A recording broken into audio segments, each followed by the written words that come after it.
Hello everyone, I'm Paul and today we are solving problem 1984, minimum difference between highest and lowest of k scores. This is easy, so next I will show you my thought process and efficient solution. We are given an integer array nums where each element is the score of a student, and we are also given an integer k, so let's say that we're given this. And we need to pick scores of any k students exactly, such that the difference between the highest and the lowest score of these k scores is minimized. Finally, we need to return the minimum possible difference. So if we're given this input, we could take these two scores, for example. But here the difference is 5 and we need to return the minimum possible difference, which is given by these two scores in this case.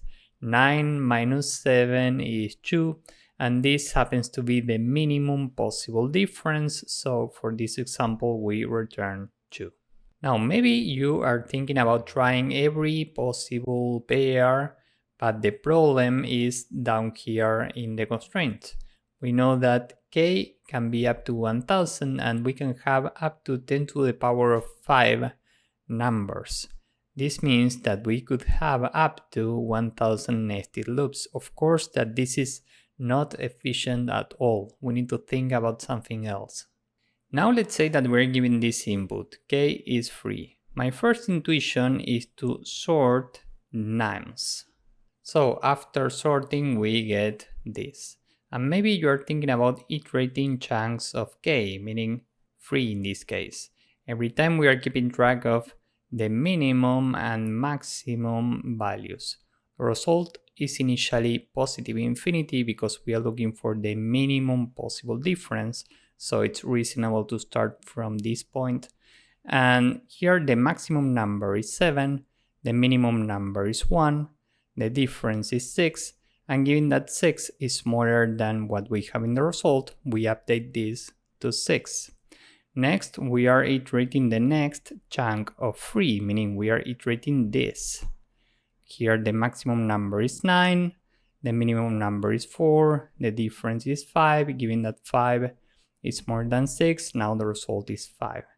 And this is fine, this should work, but it's actually not very efficient, because as you can see here, we are repeating a lot of work. So what we can do instead is the following. We can still iterate every chunk of free, but instead of checking every number in this chunk, given that this is sorted in ascending order, we know that the element to the right will be greater or equal to the element in the left. So we actually don't care about this. We know that this is the maximum possible element in this chunk, and this is the minimum possible element in the chunk.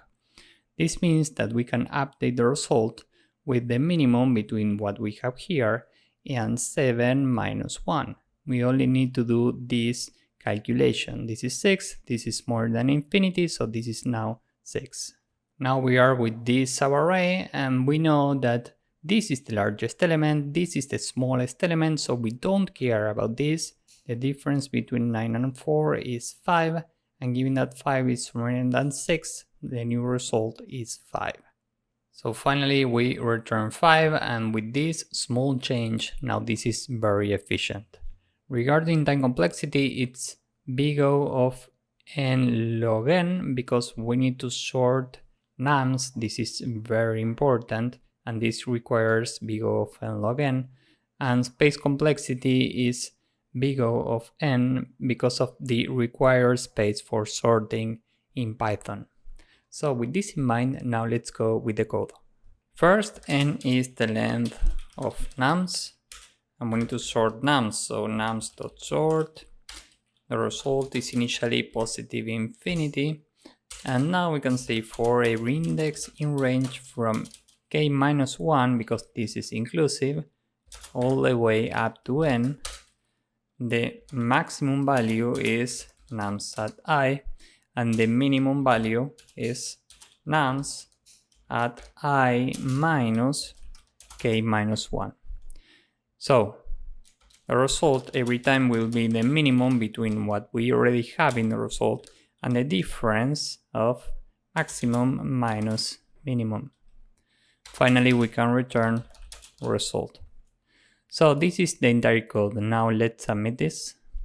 As you can see, this works and it's very efficient. So if you found this useful, please drop a like, subscribe, and see you in the next one. Bye bye.